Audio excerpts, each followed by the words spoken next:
Mul on väga hea meel, et Eestis on selline tore asi nagu PÖFF ja jälgin iga aastaga, kuidas festival järjest suuremaks ja uhkemaks läheb ja näitab veel kord, et Eestis saab tõesti maailma mastaabis lahedaid asju teha.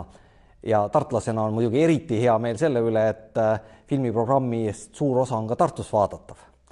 Ja mina, nagu ikka, väga raske on valida kogu sellest tohutust valikust parimaid asju enda jaoks, aga valisin kõigepealt Püha ratturi.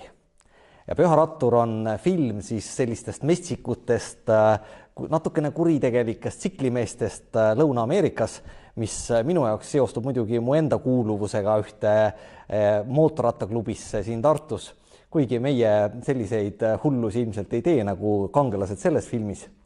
Natukene teistsugune oleks minu teine valik, Põhjamaade ühistööna valminud Satisfaktsioon 1720, mis minu jaoks jälle seostub minu hobidega.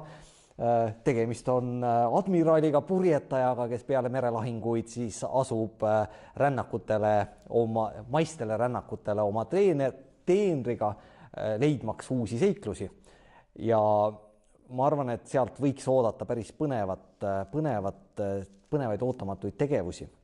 Kolmandaks filmiks võtaks suure rõõmuga kavast leitud oma vana lemmiku prantsuse komöödiaklassikast filmi Kits, kus Gérard Depardieu ja Pierre Richard oma toredaid nalju teevad. Seda oleks põnev vaadata, kas naljad, mis 80ndate keskel suurt rõõmu tekitasid, kas see nüüd ligi 30 aastat hiljem sama hästi toimib.